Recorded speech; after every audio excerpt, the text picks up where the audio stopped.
episode 3 of the New World Training and Rehab Podcast. Everybody, welcome back.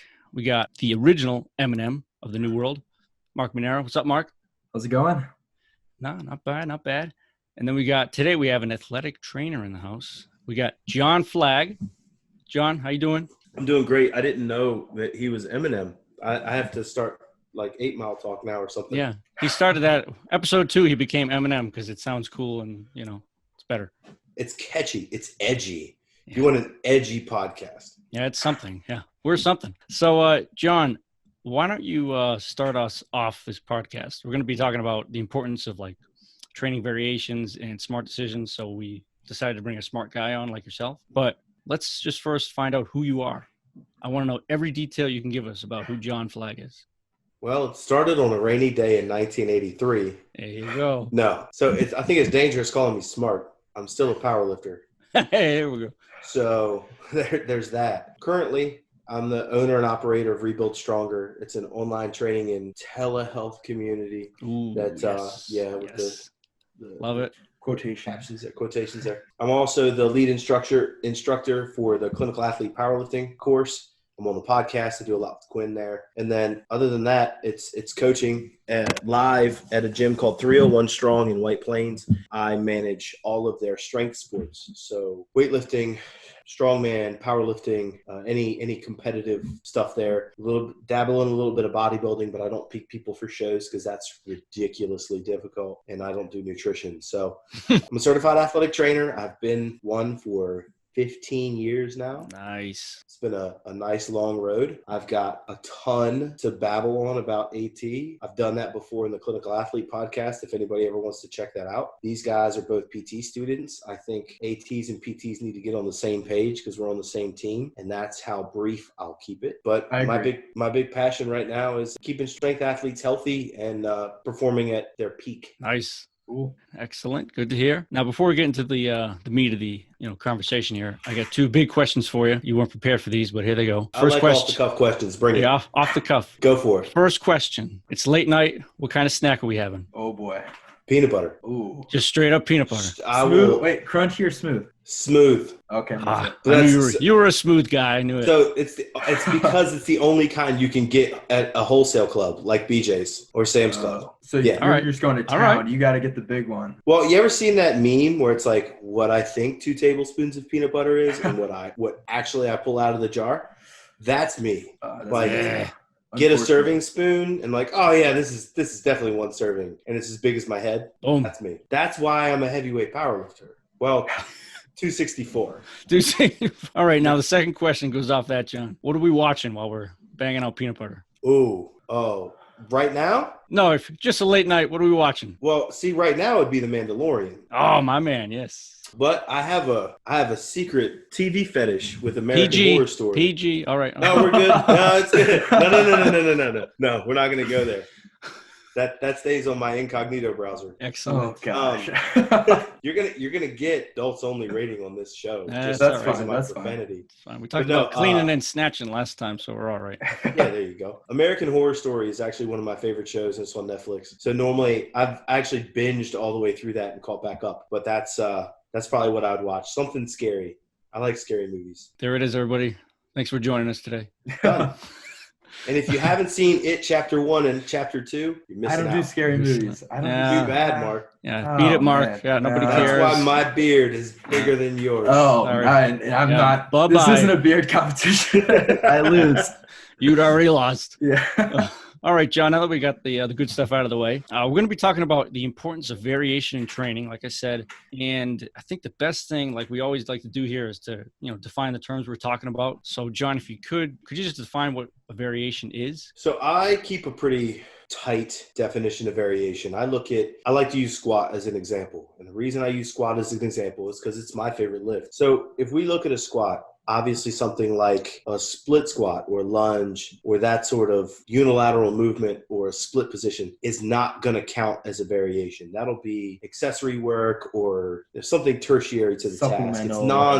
It's non-specific. If we look at the sport of powerlifting, so we have standards that we have to meet within the sport. Bar straight across your back, hands wrapped around the bar. You have to reach depth. Crease of the hip lower than the top of the knee. There's these standards that you have to meet. So really any variation that I would consider for a squat would still meet those standards. You have your competition squat, you have like a high bar wide stance squat, you have narrow stance. You can change stance width, you can change bar position, you can change tempo, you can change the way you load the bar. You can change, in some instances, the bar itself, like a cambered bar. Those are all viable variations of that particular movement. And this is a question that I've asked multiple people, and none of us have really come up with a really good explanation for this. But my question is always in regards to the law of specificity. How far away from your competition squat, and I say that in quotations again because that can change, training is fluid.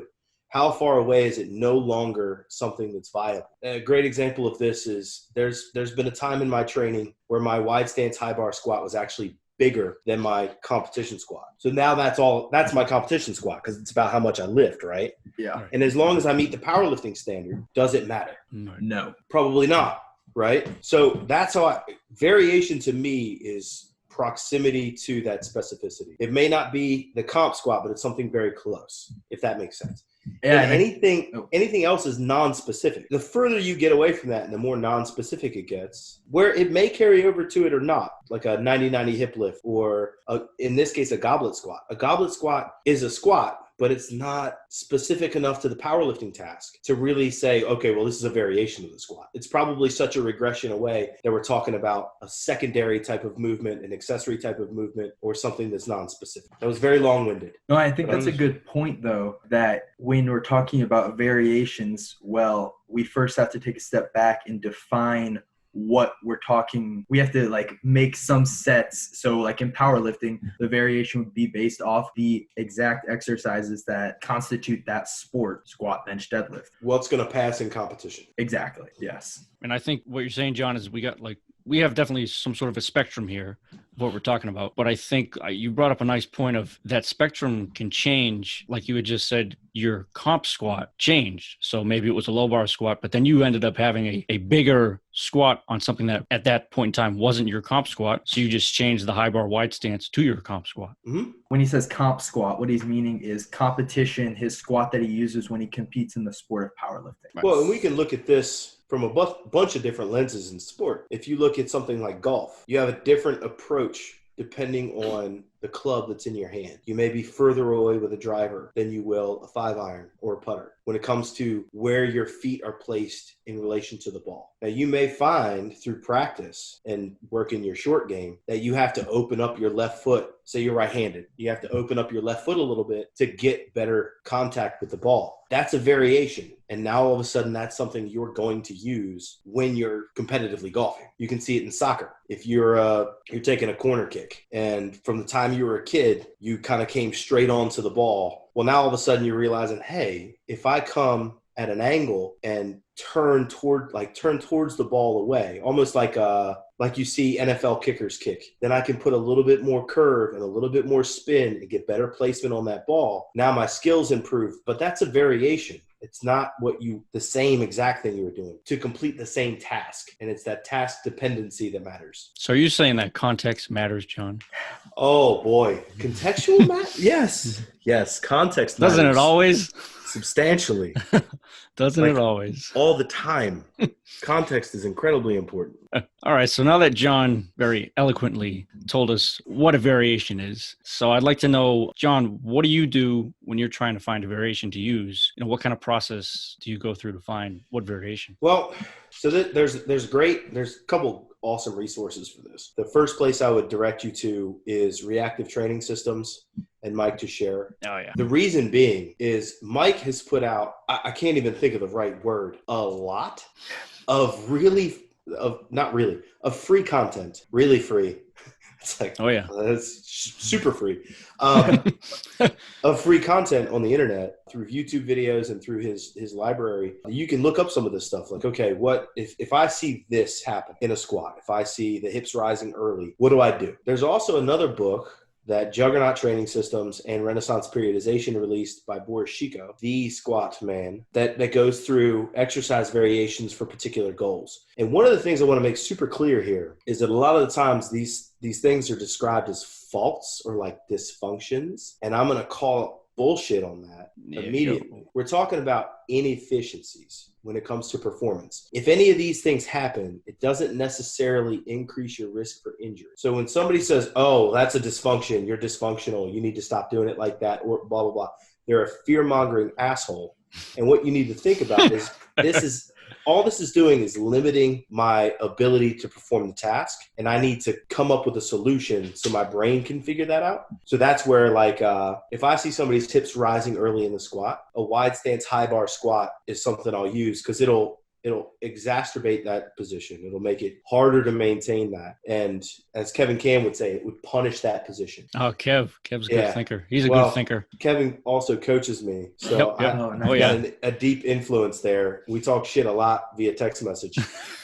But you look at the lifter, and I always start off relatively, I don't want to say dry, but with my lifters, when you start off, I need to see not just I think movement assessments typically are kind of BS. I need to see you go through a couple training days and then, all right, so this is pretty consistent. You do this like this. This is the solution your brain has come up with. Let's add a constraint. Let's change the environment a little bit for you and go from there. So if I see those hips rising, not just on a bad day, but like a couple days into it, okay, let's change to a variation that I can see that will change that. And here's the problem. Sometimes that doesn't always happen. You've got a couple that may work historically, but it's not always like throwing a piece of a puzzle on the board and being like, got it. It doesn't work that way. It takes time and repetition and practice. That's where that motor learning component comes in. You try to work them in that direction. There is definitely no randomness to it though. And I think that's what a lot of people think when they hear high variability. Somebody in the back is screaming West Side somewhere. But they think it's like this super random, like just throwing shit against the wall. Just chaos. Yeah, it's not chaos. It's you're making coaching decisions that will lead the athlete in the correct direction. And we can look at this from a clinical eye as well. So in the course, we talk about triggers. Is range of motion a trigger? Is intensity a trigger? Well, if you're squatting to depth and that common thing in powerlifting, anterior hip pain, right, with squatting. Sure. If that's a problem, only when you reach depth, well, let's put pins or a box that's a little bit higher than those symptoms and keep training. Absolutely. And then it's scalable because what do? Okay, next week we take the pins, we drop them down one, we see if we're still doing pretty well, and then I can just scale down, and now all of a sudden you're doing pin squats at full depth, maybe even deeper. You've probably gained skill. There's all these little nice things that come with that, and we've also been rehabbing with training, and I don't have to do a bunch of like fancy clamshells. A dead bug. Ooh, dead bugs. Or a bird dog. Oh, I love bird dogs. We gotta check if hip flexors are weak or, range of motion, and I'm joking. But yeah. Stop trolling, Mark. I'm gonna palpate it first, but no. Oh man, you're gonna have to get past my lunch first. Nobody wants you to touch them, Mark. Please. Okay, don't touch us. So going a little bit back, when you were talking about the right or wrong way to move during a squat, well, I think the first question that needs to be asked is, what is the correct way, or who gets to define what a correct squat is? And I think when you put it in the context of powerlifting, well, that's a sport, so they get to define a couple variables of it has to go this depth, the bar has to be on your back, you have to have your hands on the bar, that. But other than those, I think it's pretty reductionist and inappropriate for anyone to be like, you move that way, you're going to hurt yourself and it's wrong. End of story. Is that where you were going with that? Yeah. Actually, I think when people make claims like that, not only is it false, but it's a blatant nocebo, right? So that you fall into the bucket of being an asshole to me. I need to clarify here a little bit. Yeah, define nocebo too. Well, nocebo is basically anything, right? So we talk a lot about when it comes to language, but a placebo is any positive effect and a nocebo is a negative effect. And we had a nice long talk. It'll come out eventually. It's long with John Kiley again on the Clinical Athlete podcast about placebo and nocebo. There is no neutral. You either have positive or negative effect, and words can have a negative effect. Most commonly, you see it in pain cases where somebody tells you have the asymptomatic with your knee, you come in, you get a normal appointment, somebody throws an x-ray up there and says, oh my God, your knee looks like it's like a 70-year-old's. What have you been doing? Bone on bone. Like 3 days later, they're like, I don't know why, but my knee is just killing me. That's a nocebo effect, and there is a psychological response to social interactions and many other things. Now, when it comes to movement analysis, so there's a couple things with powerlifting that we have to kind of get out there first. There's rules. The bar has to be, like on bench press, the bar has to touch your chest. You have to be able to lock your elbows out fully. Now, if you go to a ref, I want to clarify with this real quick. If you go to a ref and you say, hey, look, I have a lifter that can't extend one elbow out from an accident years ago, they're going to give you that. Okay, this is as far as you can go. All right, cool. I'll look for that when I'm up there. But there's positions that have to be met that are the standards for the actual sport. There are a couple other things that we get anecdotally from elite level lifters that are older to the game. So if we look at that, and there's a little bit of research on this stuff, but not enough for me to say, well, this is the citation for that. We don't have this stuff. But if you talk to the rare air of 600-pound benchers, they'll tell you you need to have your wrists stacked and stiff. Matt Wenning will tell you knuckles to the ceiling. You're not going to be able to bench big like this, you know, tipping forward in the squat. There's some elite level squatters that will tip forward slightly in the squat. Low bar position puts you a little bit more forward than what you would see a weightlifter do anyway. So when people sit here and they say, well, it's done this way, and if you don't do it this way, then you're going to get hurt. That's fear-mongering. And in some cases also, it shows a lack of anatomical knowledge and sport knowledge. Just understanding in general, yeah. Just misunderstanding in general. Yeah. What if you have an athlete with really long legs and a short torso, and you make them low bar squat? They're going to tip forward a little bit more. Right. If they've got shorter legs and a moderate torso like me, then you're going to squat a little bit more upright. I have a thick chest and short arms. I look like a little T-Rex. I can't even put my arms on my side. My bench press is going to look different than somebody with long arms. Mm-hmm. Thoracic spine flexion in the deadlift. Oh, let's just talk about flexion in anything. Can you actually see lumbar flexion? No. I can. I have those special eyes. Oh, you have X-ray vision. I do. Wow. I had this weekend course once, and now I'm great. Yeah, that man. I want that course, and I want to know how much you paid for it. It was only $2,000. $2,000? Yeah, that's all. That's a cheap surgery, bro. So going on to that, with that, John, you sent us a paper, and I can put the link to that in the show notes. But it was talking about kettlebell swing and the lumbar flexion. Is that the Vygotsky paper? Maybe. I'm not sure. I believe it's the Vygotsky paper. Okay. Well, so I've read that one before you sent it, because I think Greg Lehman referenced that one time too. My man. Yeah. Greg had that on a podcast once. Okay. And correct me if I'm wrong, but I believe it was saying that, was it during a normal kettlebell swing, at the minimum it was 30 degrees of lumbar flexion at the bottom portion? Was that the number, or was it 40? I believe that is correct. Yes. Okay. So with people trying to keep their back straight and doing a kettlebell swing, which in general is not seen as a dangerous movement, there is 30 degrees of lumbar flexion happening. Yeah. Okay. PT students, how much of available lumbar flexion is there by standard? What is it? 45? No, 6. Ooh. I'm not a PT student, so I'm gonna go to the PT student guy. Sorry, Nick. No Come on, problem. you got exams. Oh man, is it? Oh. I want to say 60. There's a range. Okay. And last time I looked, it was like 40 to 60. 40, 60. Okay, 45 to 60. Well, there you go. Yeah, you're right. Hey. Hey, there's also a paper that I reference in there where they look at experienced powerlifters, and they look at the squat and the deadlift in comparison to one another. And there are some lifters, experienced lifters with no injury history, they pre-tested their available lumbar flexion, their personal available lumbar flexion, and they went through the squat cycle and they went through the deadlift cycle, and these individuals in certain aspects of the squat and deadlift are at 100% of their available lumbar flexion, and you can't see it.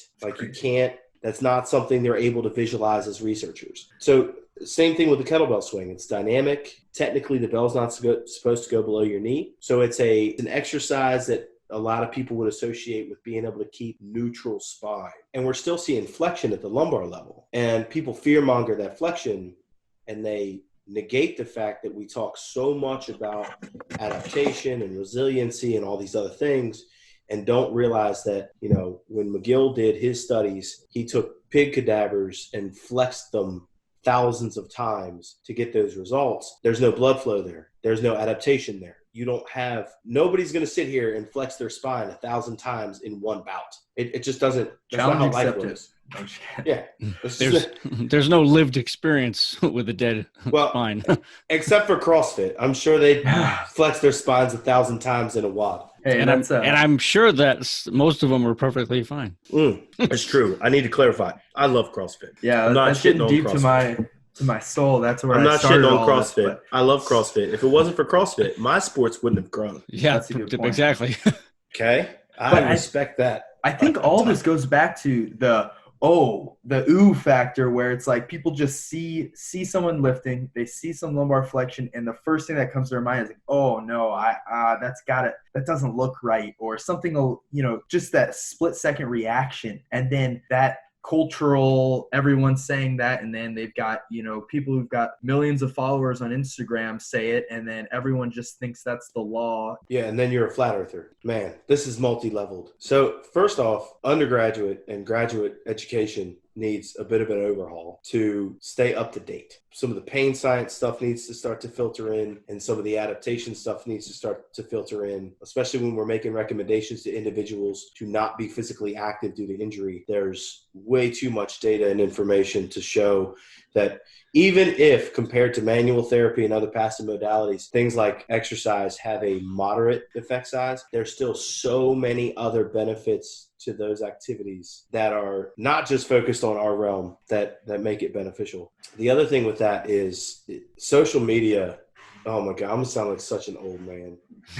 Social media has made conspiracy theory and misinformation a commodity at this point. It's a currency, and people get divided into their little camps, and they get so entrenched, and it's so hard to pull them out of there. I don't know if you really can, even as somebody who's trying. I don't know how well and effective we are at that. But social media has made an Instagram post the pinnacle of education at this point, and that is it's a little disheartening, honestly, because people don't have enough information to actually make a informed decision. Yeah. Well, so not trying to cut off, and I think we went off topic a little bit. A little bit. I do that.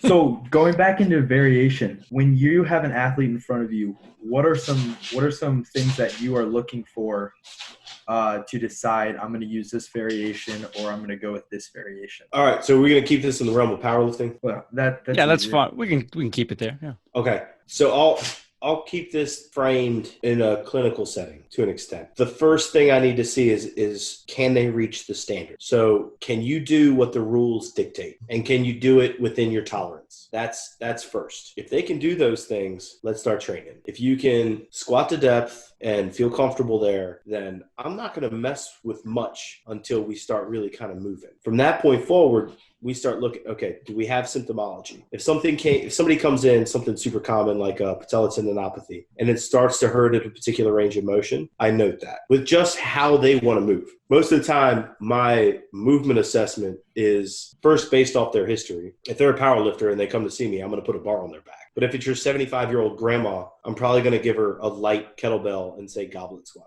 Or like, can you get out of this chair? So it all depends on the person in front of me. I'm not just saying I'm going to throw a bar on their back. But that's where it starts. I want to just see you execute the task. Then either within that same session, if we're off and running, or later on through the training process, if I see particular things manifest that need to be addressed. And that is honestly completely a coaching call. It is a subjective measurement. If I look at something and say, you know what, I don't think that's terribly efficient, I don't think that's the best way that they need to accomplish this task, then I add a variation. And really, you guys familiar with or dynamic system theory? Not too much. Very, very little. All right. So as a coach, we're only able to control three constraints, or one constraint of the three that are in dynamic system theory. We have the environmental task, or the environmental constraints. We have individual constraints, and then we have task constraints. We really can't control the environment too terribly much. Now, we control the music when we train. We can control that sort of stuff. But their reaction to the environment, we can't really control. Their individual stress levels, how much they slept, if they're eating good, all that kind of stuff. We still can't control that either. That's all up to them. All I can control is the task. So if I see another common inefficiency in the squat is like crashing the hole, just going into it too hard. Okay, cool. Let's add a task constraint there and put them on pins. I don't choose a box squat in that for a particular reason that I'll explain. But if you put pins at depth and you smack into the pins, if you crash the pins just take the bar away from you. Yep, that bar goes everywhere. Yeah, you're done. There's I failed that. Yeah, it's because you smacked into pins and the bar bounced all over the place. So you only do that one time, right. And your brain goes, well, gotta hit the brakes. Not gonna let that happen again. Not with this weight on the bar. So you just add a constraint that will modify the task for the lesson that you're trying to teach. And this is also kind of when, if you want to, we can talk a little bit about cueing at this point, because that eliminates a ton of cueing. I don't have to tell somebody to slow down and control and stay tight into the hole if I put pins there. That'll teach them. Then I can focus on something else. Does that make sense? Yeah. Yeah. I mean, I always wonder how much, I mean, you could just sit there and say, slow down. But if somebody's doing like a set of 4 and they're on their 3rd rep, I mean, how much are they really listening to you? They're not. Yeah, they're not. I mean, I wouldn't imagine anybody's listening to anything. No. They're already focused in the lift. They're not like, oh, what's John saying now? I got to do my, that's like when people go like, they say like something like, squeeze your glutes, it's like, what? It's like, well, standing up. Trust me, I'm squeezing them. Yeah, it's not going to work. Just your cueing here is useless right now. I think sometimes, like in the snap moment, a verbal cue can get the job done if someone's just like, especially if someone's out of it and they're, they just have something and you say it and that just reminds them to, keep their chest up or whatever you want to use. It can definitely be a tool, but like you said, doing something where putting up pins there kind of does that for them.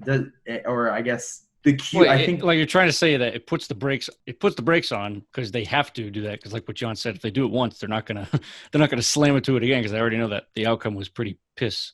But I guess what I would say is, John, you're not going to just be like, you're not going to see it once and then be like, no, we're pin squatting. You're going to try to give them a cue, see if they react to something really quickly. Yeah. And then, okay. I do lean more towards an external variation than I do to cueing. But the main reason, and Mark, I want to throw this out there as kind of a counter question to what you were saying. Cool.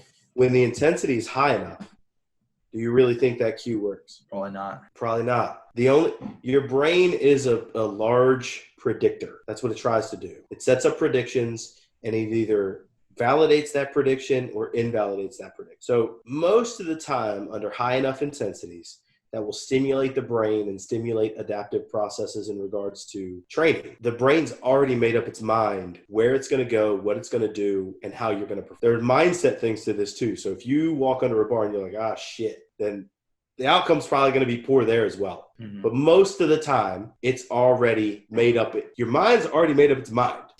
Throwing a cue out at a weight that's appreciable enough to create change is probably not going to work unless you did that prior to the set. Yes. You have a conversation with the athlete. You say, okay, I want you to focus on this. That's the only thing I want in your brain. Think this. Okay, maybe it works. But if I want to force adaptation at high enough intensities to create it, then I have to make the brain come up with a solution. And that's where you add a constraint. That's where box squats come in. That's where tempo squats can come in. Mm-hmm. That's where pin squats can come in.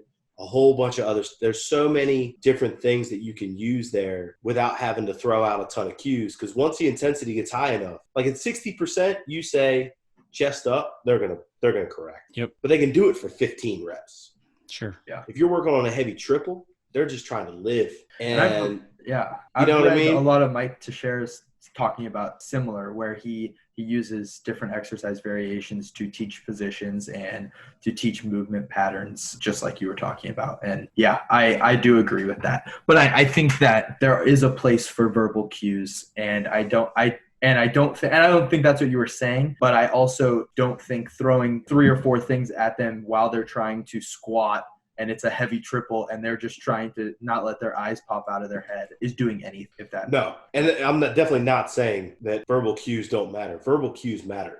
Mm-hmm. We've seen that through research between the difference of internal and external cueing. If you use something more environmental, people typically respond to that better. Cueing works. My argument is exercise selection should probably trump that, and then you can verbally cue what you want out of that variation, if that makes sense. You're just communicating with the athlete. It's education. Yeah. Right. And I think because John, you do a lot of online training too. Yes. I mean, there may not be, there's going to be times where your trainees they're training by themselves. So there's not going to be any queuing if you're just by yourself, right? Outside of a crew of people in the gym going up, up, up, up, up. Yep. If you're downstairs in the basement by yourself, nobody's queuing you. No. So you have to find some other things as the coach to say, how can I somehow fix this without trying to give them a cue? Yeah. And then, when you're looking at online coaching and stuff, that is a disadvantage, but it's also in certain instances an advantage, because then I can look at them and say, okay, look, on their feedback that week, this is what we're doing. This is what we're moving to this week, variation wise, or this is what we're going to keep with. And this is what I want you to focus on. And I can say, this is the cue that I want. This is what I want you to think about. And then we just see if it expresses itself. One of the things that's probably really important to say right here is that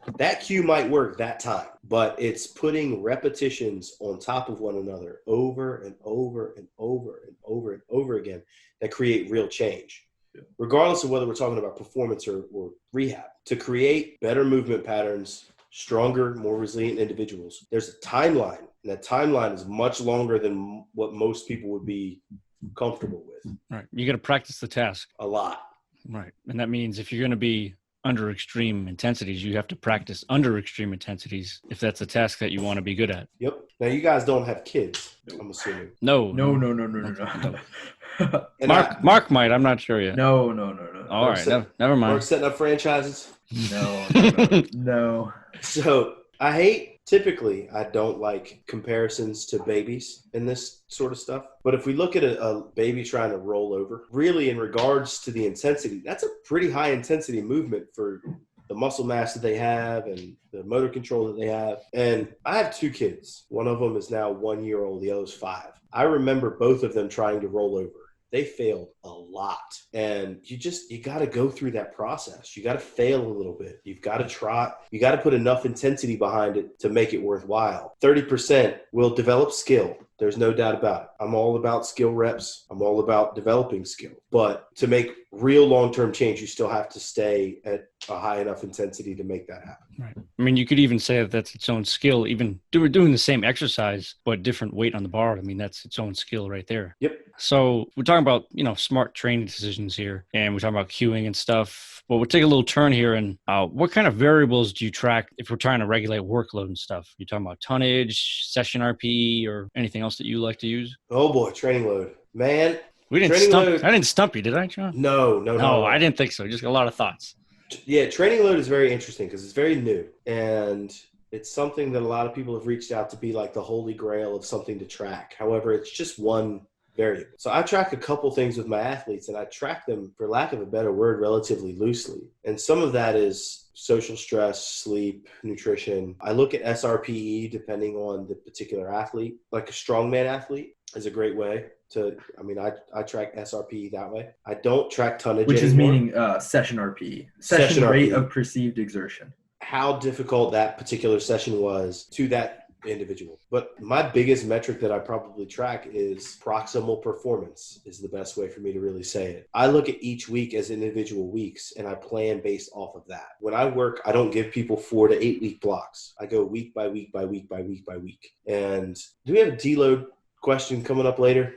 Yes. But I'm if gonna you want answer. to you plug that in right now. I'm going to it's answer fine. now. Yeah. Oh, damn. All do right. it. Go, John. Go.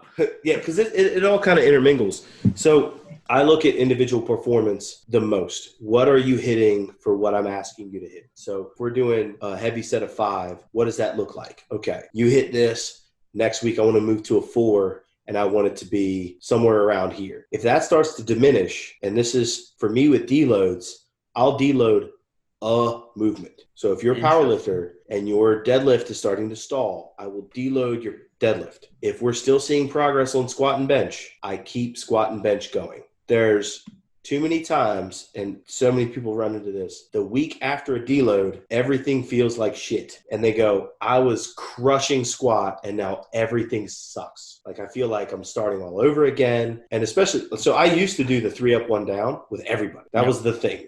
Right. And then I started this whole thing where it's like, you know what, your squats let's just keep pushing the squat. And then you just see the squat creep up. And they're staying healthy and everything's good. Okay, great.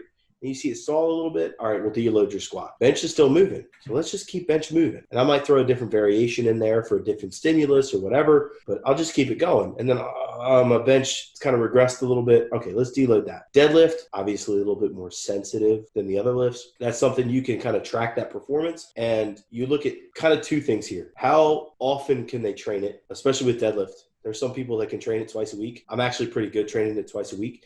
And there's people that can only pull heavy every 2 weeks. So how frequently can they actually train it hard? And then when you see that regression, you deload. And it creates a lot of flexibility in that. So I track their actual performance, their top set in the lift, or their psychological response to that lift. We do RPE type stuff. Yeah. Are you basing their continuous progression or like how they're continuing to make progress off of an estimated 1 rep max, or a certain RPE for the set, or the psychological, they just feel good, they're hitting what you're programming and they're enjoying training it and they feel good? Or how are you seeing if they're kind of stalling on a lift versus continuing progressing?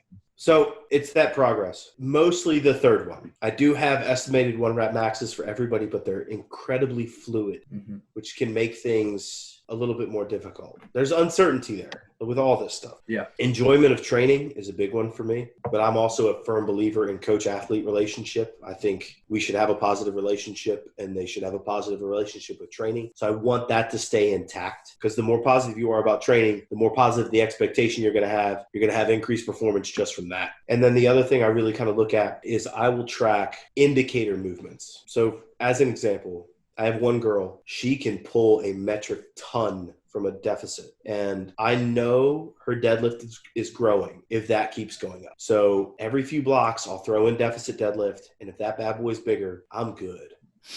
Now that's the thing is though, we've been working together for 1.5 years. So I've hashed that out already. I've figured that out. Some of this is the art of coaching type stuff. I know there's another girl that I have that a pause halfway up squat is a great indicator of where she is with her squat. If that's moving, then I know her competition squat's going to be bigger next time we come around. And I don't necessarily have to like test her comp squat to figure out what it is. I'll just say, okay, do a heavy triple on your pause halfway up squat. And if it's bigger, or if it's at the same at a lower RPE, we're on the right track. Does that make sense? Yes, it does. Yeah, absolutely. Okay. So I don't track like tonnage. Neither do I. Yeah, I'm not a huge fan of tonnage. Personally, I like session RPE. I don't know. Look, sometimes Tim Gabbett has some research about sweet spots and workload. I like the overall concept. I don't know if I'm a fan of that 0.8 to 1.2 range that he proposes a lot. So we've talked to Tim a lot. We've also talked to Franco and Pellizzari a lot. They're like kind of going back and forth at each other. And one thing that's really important to remember about the workload ratio is the 1.5 and above is just an increased risk. And I think a lot of people associate it with like, you're going to get hurt. Right. It's just not true. And we have evidence, and this is something that Franco talks about a lot. We have evidence that short-term spikes in workload above that 1.5 can actually make you a little bit more resilient to injury. Sure, I can see that. But I will tell you this. And this is something I mentioned in the course quite a bit. It at least stimulates people to ask when somebody sits down in front of you for the first time, or when somebody is in the clinic for the first time, to say, hey, what does your training look like? We look at youth sports. This is like super, super relevant. Kids come into the season and they've done jack shit all summer. So our workload spike is like 4. Oh, yeah. Yep. But we don't have that information. It's like you see all the data and it's like, okay, well, this is what they've been doing. Well, that's great. You actually got to track all that stuff. What about 6 months ago? What about the 6 months leading up to that? They didn't do shit. Right. So there's still a lot of unknown there unless you're going to track their entire life. And what they're talking about is they're talking about the acute chronic workload ratio. So basically taking their past couple weeks of training and then their upcoming training or their past week of training and just comparing the average work that they're doing from the past month compared to this past week, and just seeing how much percentage or average their workload has gone up or gone down or stayed about the same. Yeah, so mathematically, you take the last 4 weeks of training, you take the SRPE that the athlete gives you, so the session RPE from a 1 to a 10, and the time, and that gives you a number for each session. You average that out, and then you compare it to this week's training. And what the literature says that supports this is that if the ratio is higher than 1.5 for this week, they're at an increased risk for injury. The issue is there's so many other factors that go into it. So here we go, powerlifters. Aerobic capacity is protective of injury, but it's not factored into acute chronic work ratio, sleep, Right. nutrition, Yep. training age, gender. Ooh, that's another one that people are going to yell at me for. Yeah. There's a lot of factors that go into it and a lot of confounders that go into it that we just haven't hashed all that stuff out yet. Fatigue. How nebulous is fatigue? How many people have walked into the gym, you feel like you're going to absolutely destroy the world and you suck?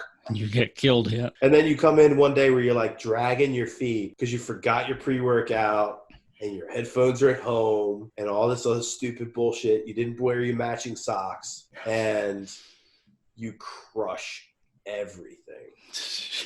It's just not reliable. I think it's almost as reductionist as saying technique is the only thing that matters. Saying like workload is the only thing that matters. It's pretty much the same. It's like they're both reductionists. You have to take a complete look at what's going on. Yeah. Technique matters a little bit. Right. Training load matters a little bit. Sleep matters a lot of it. A lot of it, yeah. A lot. That's for I'm not sure. going to say a little bit about sleep. Yeah, sleep. I forgot. As if we don't even know. We don't even know half the effects sleep actually has for us. But my God. So Right. talking about training, smart training theories or training smart, I was watching some of the YouTube. If you guys aren't subscribed to Clinical Athlete on YouTube, John, Quinn, and Jared, they all put out great stuff. I would go subscribe. We'll put the link in the show notes. But you were talking about the language doctors use, but something that you mentioned was the concept of going in day one and testing your strength. So trying to find what your baseline strength is. What is your strategy with that? Do you test someone day one where they're at? How do you go about that? I don't test people day one. And I don't even do it for experienced lifters. If I have somebody come in who has been training for 10 years and blah, blah, blah, I find it irresponsible to test them on the first day for a multitude of reasons. And one of those we touched on the last ones. I don't know what you've been doing for the last 3 months, bro. Mm-hmm. I'm not going to throw you under a max squat. Right. Some of the other reasons is, say you take a ranked beginner. That's not accurate. They're going to get such a jump in skill in the first 3 weeks that 1 rep max that they did on the very first day, that probably looked like trash, by the way, it's not a reliable metric to work off of. Now, if you want to market yourself as like a guru and you want all these testimonials to show like you put 100 pounds on somebody's squat in 3 weeks, then it's probably a good strategy. Yeah. But I don't find it to necessarily be effective because they don't have the motor skill, because I don't know their history that's pertinent enough to put them underneath that intensity. There will be times where we'll work up to like a heavy 5 or something that's reasonable, but we're not doing a max single on the first day. Well, yeah, because I know there are people that will go find 1 rep maxes for a lift and then throw someone on a percentage program. And with what you just said, there's so much skill and motor control learned in those first couple weeks where it's like, if you're basing something off of their day one, first time doing an exercise percentage, the next 4 weeks is just going to be, they're just going to grow so much and the number is just going to be so off. And I just think that's not the smartest way to go about programming, especially a beginner. Yeah, and you're setting stuff up later down the road for poor habits as well, because then they're going to think that every time they need to set up a new program, they need to max. So even if they're non-competitive. So what if they eventually just don't continue to beat those? Because we know we've all been in ruts with training, and it's like, well, I didn't beat my old max, so I'm just going to continue to use that. Well, that's probably a bad idea because that shit was from 3 years ago. Yep. Maybe you should use a more proximate max, or maybe you should be a little bit smarter about this, because so that's another limitation of percentage training. Now, I'm not going to shit on percentage training. I wasn't shitting on it. Yeah. A blend of RPE and percentage is probably best practice. Very useful. Yeah. I lean towards RPE. Agreed. Unless I want to use accommodating resistance. So if I use bands or chains, then I give a percentage of bar weight, and then I give a suggestion of, okay, 2 chain, 3 chain, orange bands, whatever. But that's for a different purpose. When we look at how fluid a 1 rep max can be, there are days where, okay, so Mark, you're going through like a whole bunch of exams right now. You've had, you're sandwiched in between 2 vacations. You've got all this shit going on with school. Do you think 85% right now is going to feel way heavier than 85%? Yeah, you said you had me almost in tears when you said some people go through ruts in training. No, I'm just kidding. Oh, I'm don't sorry, cry. man. No, Don't no, cry. The no. yeah, This podcast came with a trigger warning. yeah, God. just Goodbye, the, John. yeah. Goodbye. But yeah, like, school, relationship, starting a business, going to whatever's happening in your life, there's things other than training. Even if you are a professional powerlifter, there are other things in your life going on other than training. Every professional powerlifter out there probably has a part-time job, at least. And they don't get paid shit for powerlifting. No, not Yeah. if anything. If anything. Yeah. Look, I know those guys. If you think Ray Williams is like sitting pretty in Miami somewhere, Yeah, he's I don't not. think. No. He's a JUCO football coach in Mississippi, loving his life, and he lifts heavy as shit. Yep. He's a wonderful individual. I love the guy, but he's not making money off powerlifting. No. You got to be smarter about this stuff. And like you said, 85% is going to feel like shit if you just broke up with your girlfriend, Or it may not. or you may crush it. Yep. But see, that's when you go with the 9.5 RPE as a suggestion, and you just go and destroy things.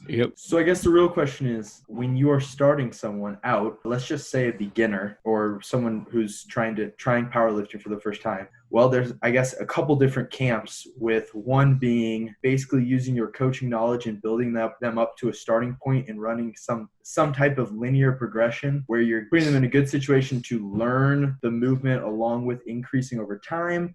Are you kind of throwing them more into learning RPE and following some type of other type of program where you're not just increasing, or combination of the two? Or what's your strategy with beginning someone? Oh, man. Well, it's a blend. Mm-hmm. The movements have to be learned. There's no doubt about it. But so does smart training decisions. And I think learning something like RPE is monumentally valuable, about as much as the motor learning portion of it is. If you can not only just learn the scale, but know what a real 8 is. Most people underload. Let's be honest here. Most people underload. Oh, that was hard. Okay, Nancy, you were supposed to do 3. You made them look easy. Let's do an AMRAP. And so here's a big thing that I do is anchoring things. You set an anchor, and this is how I do it. You were supposed to do a set of 3, and you look like you could have taken a nap. The next set, we're going to do an AMRAP, and I want you to tell me how many reps you did. So I'll spot them, and they'll knock out 15. Miss Nancy, that's not an 8. This is a real life situation. I have an athlete named Nancy. She's like 70, late 60s. And that's what happened. Mm-hmm. 15 reps, knocked them out. Perfect form. Boom, boom, boom, boom, boom, boom, boom. Okay. You did 12 more reps. That's not an 8. And I think that's a lot easier to do when you're first starting out, because, the first time loading something up, it does feel kind of hard, but you just don't understand your potential versus, you've never gone till failure, and you've never felt that. So, though it might be relatively light, if you've never done that before, it might feel hard, and you might just not understand your potential or how much you could do. Yeah, you just don't know.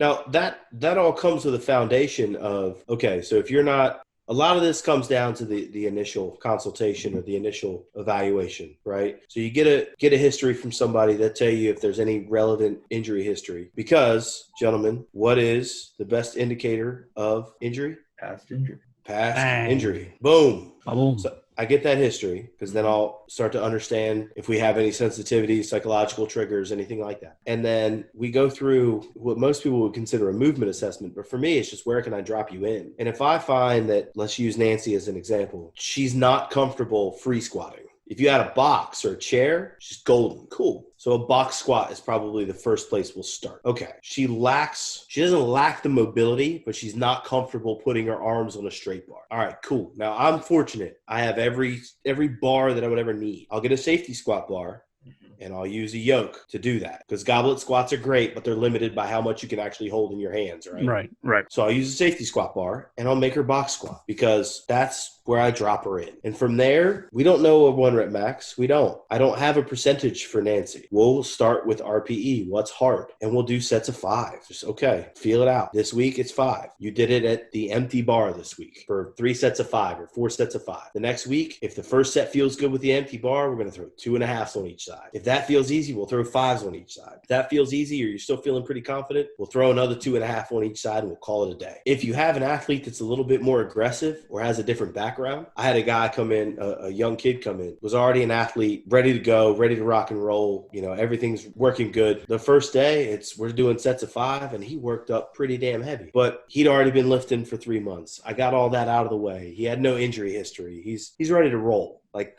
we're training. Let's just train. Mm-hmm. So it's very context-based off the person sitting in front of me. I can't say, oh, I'm going to use percentages from your last meet 3 years ago and just roll with that. No, it's probably best to use some sort of RPE scale until we get something that's more accurate. Yeah. Or so a good example is like the Cone Philippi deadlift program. Have you guys have any experience with that? Mm-mm.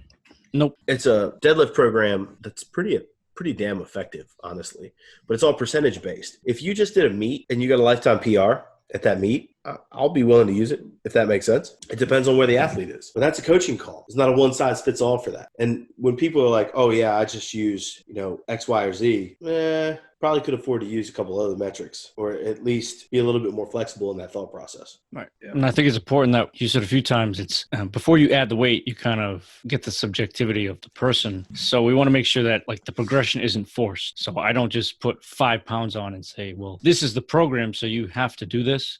I want to get your feedback first, and then we can do this. You have to give your athlete ownership, right? To an extent, right? It's a relationship. It's not a tyranny, right? Which sometimes I think coaches do that just to be like, I'm the boss, so here's what's going to go down. You either do it or you jump ship. So you make the choice.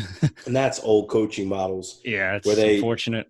They think, oh man, and this has resonated so much when John Kiley said it. They expect input and then output. If I write this program, this is what I'm going to get out of it. And if the output doesn't match my expectations, the athlete messed up. Right. That's public service announcement. We are not machines. We're not machines. You can't replace your parts. You're not predictable. Just so everybody knows.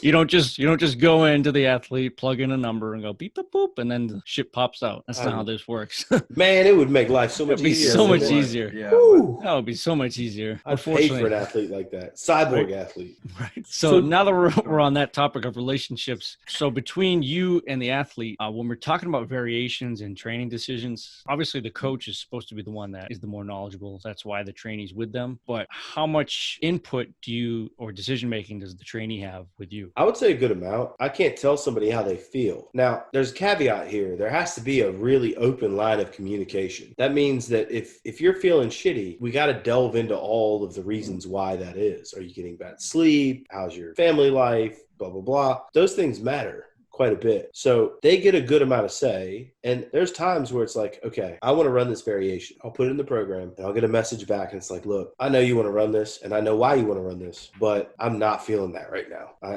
Can we use this because I like this variation, or I saw a good improvement out of this variation, and this other one is just intimidating me, or whatever the cause may be. I take that and I say, okay, which is more valuable right now? You got to weigh the pros and cons of this. Am I going to see enough benefit out of this to talk to them and say, okay, look, this is the variation. This is why, and this is why we're going to stick with it. Or, you know what? You're right. You're not in a place right now to go through that kind of stress. Let's audible. We'll go to this other thing for the time being, and we'll come back to this later on down the road. You have to be flexible enough with your athlete and have a strong enough relationship with your athlete to allow those things to happen fluidly. But there are also times where you got to be like, no, this is in your best interest. I know you've never done this, or you're not. It sucks. That's my favorite one. This sucks. Yes, it sucks. You are not good at this.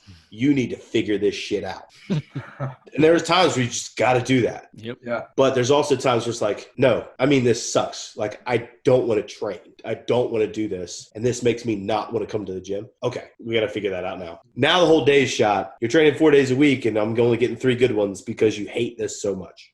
Right. So they have a good amount of say. But again, that's trust. And you see that clinically too. Oh, yeah. Yeah. Well, and there's no magic variation that just makes everyone, or maybe one person responds like you talked about some of your athletes, but in general, there's not like, oh my gosh, they did a 5-second tempo down with a pause and that works perfectly for everyone. This is the only way you're going to improve your squat, the only variation that you're going to use to improve your squat. So there's so many different ways that you can do an exercise or you can do variations. variations, where if someone's just not feeling something, if they're in one of those situations, it's not the worst thing in the world if you just change the variation up. Yep. Now, John, I just want to go back to a point you said. So you said that obviously the trainee has a lot of input, but back to like RPE. Now, I always have kind of a stance of, I don't know if I can tell somebody what their RPE is. So if they reported a 9, but it looked like an 8, I don't feel comfortable with me saying, all right, no, you just kind of sandbagged. That was a 9, or that, I don't agree with your subjective feeling. Like, where do you kind of draw the line with judging somebody else's judgment of their own RPE? Oh man, this is such a judgment call. It's tough. There are times, if you go on my Instagram right now, you can see one of those times where I was like, bullshit.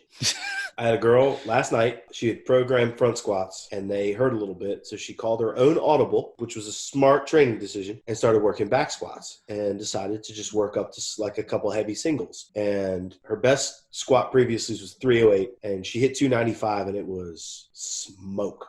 I did see this. Yes. Yes. I did so see it. fast. Yep. And she's messaging me the whole time. She's like, I don't know. It's just that felt easy. I was like, go 305. Why not? Just go for it. And she's like, I don't know. So she smashes that. She goes 310. She takes 310 too deep and gets stuck a little bit in the middle. And she's like, I think that's it. I think that was a 9.5. I'm like, no.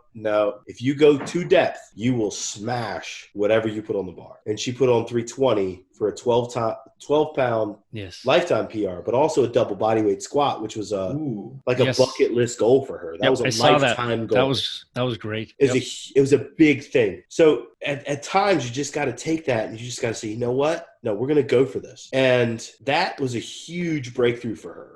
A huge breakthrough for her. There are other times though where you got to be like, man, I know it looked like a 6, but I get you. And that's, you can't really judge somebody's subjective experience, but there's definitely times where you can be like, I need more out of you today. And again, that comes down to your relationship. How are they approaching you about this whole thing? How are they going about the communication of it? Are they tiptoeing around you about it? Or are they like, no, coach, this is just not there. I got a girl right now working on muscle ups today. Just weren't there. I'm not going to be like, no, go again. It's going to suck. It's going to be terrible. She's going to throw her phone at me through the screen.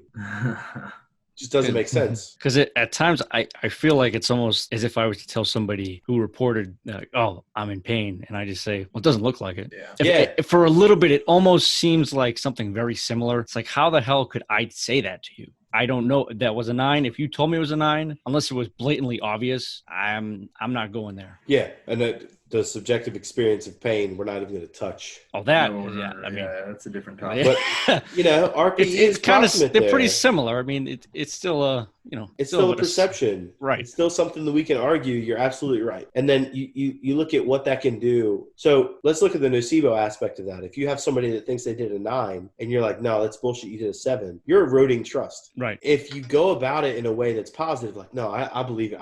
I think you're not calling bullshit. You're like, even though I said I called that on her last night. Right. Yeah. You're supportive. You're like, you know what? I think you've got it tonight. I think you got the juice. I've got faith in you. That's different than being like, no, that was this. This is what I think subjectively you felt like. And instead, that just goes back to the language thing. Yeah. Exactly. Instead, it's, you know what? I know that's how it felt, but I really think you got something special in you tonight. It's how you disseminate the message to the person.